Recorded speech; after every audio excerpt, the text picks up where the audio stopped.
सिरमौर जिला मुख्यालय नाहन में मीडिया से बात करते हुए अराजपत्रित कर्मचारी सेवाएं महासंघ के राज्य अध्यक्ष विनोद कुमार ने कहा कि चुनाव के दौरान कई वादे कर्मचारियों से किए गए थे जो जयराम सरकार सत्ता में आने के बाद भूल गई है। कर्मचारी नेताओं का कहना है कि जयराम सरकार को सत्ता में लाने में कर्मचारियों की अहम भूमिका रही थी। कर्मचारी नेताओं का यह भी कहना है कि आए दिन प्रदेश में धरने प्रदर्शन हो रहे हैं, मगर सरकार कर्मचारियों की बात सुनने को तैयार नहीं है। कर्मचारियों को सरकार द्वारा वित्तीय लाभ प्रदान नहीं किए जा रहे हैं, जिससे कर्मचारी हैरान व परेशान हैं। महासंघ का कहना है कि सरकार ने कर्मचारियों को बातचीत करने के लिए बुलाना तक उचित नहीं समझा है। महासंघ ने मांग की है कि सरकार जल्द जेसीसी को बहाल करे और कर्मचारियों को उनसे जुड़े मुद्दों की वार्ता के लिए बुलाए। अराजपत्रित कर्मचारी महासंघ ने यह भी मांग की है कि राज्य में न्यू पे कमीशन को जल्द लागू किया जाए ताकि प्रदेश के लाखों कर्मचारियों को इसका लाभ मिल सके। महासंघ के नेता ने इशारों में कहा है कि हिमाचल में हमेशा ही सरकार को सत्ता में लाने में कर्मचारियों की अहम भूमिका रही है। ऐसे में मौजूदा सरकार जल्द फैसला करे कि वह क्या चाहती है।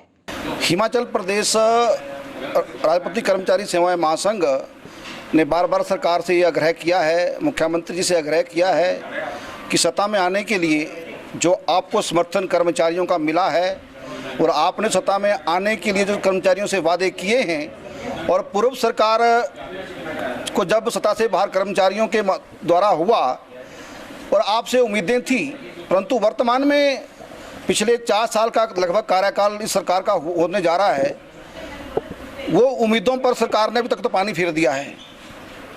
हम सरकार से गुजारिश करते हैं कि आप कर्मचारियों की आर्थिक मांगों के ऊपर ढिलमुल रवैया ना अपनाएं और पे कमीशन की रिपोर्ट को प्रदेश का कर्मचारी बहुत सालों से इंतजार कर रहा है। आप आर्थिक तंगी का रोना ना रोएं। प्रदेश के अगर करोड़ों में आपके जो निगम हैं, बोर्ड हैं, घाटे में हैं और सरकार कहती है कि हमारी राजनीतिक मजबूरी है उनमें नियुक्तियां करना, तो ये कर्मचारियों की और महासंघ की भी मजबूरी है कि हम अपनी मांगों को, अपने अधिकारों को के आवाज़ उठाएं और सरकार अगर उसमें इस प्रकार का नकारात्मक रवैया अपनाएगी तो उसको लेकर कर्मचारी और महासंघ सरकार के खिलाफ कोई भी कड़ा कदम लेंगे। ये सरकार को मान के चलना चाहिए।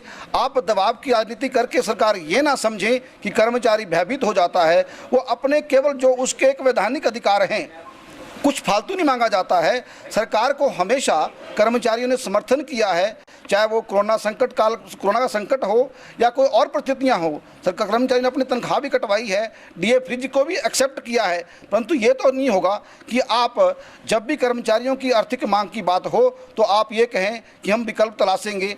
जो पे कमीशन की रिपोर्ट है, पूरे प्रदेश का कर्मचारी पे कमीशन, नया पे कमीशन खा रहा है, ले रहा है, परंतु आप हिमाचल के कर्मचारी से ऐसा अन्याय करेंगे, ये बर्दाश्त नहीं होगा। और उसके साथ साथ पिछले 4 साल में सरकार ने एक रत्ती भर भी प्रयास ये नहीं किया कि कर्मचारियों से जेसीसी की बैठक की जाए। हम ये कहते हैं कि सरकार के पास क्या नहीं है, आप पूरी व्यवस्था छानबीन करिए, आप कमेटी कंस्टिट्यूट करिए, आप एसीएस पर्सनल को जिम्मेदारी दीजिए कि पूरा रिकॉर्ड देखें और जेसीसी का फैसला करें कि सरकार क्यों कतरा रही है। ये बड़ा प्रश्न है और आप दबाव की राजनीति करने से बेहतर है आप कर्मचारियों की बात सुने।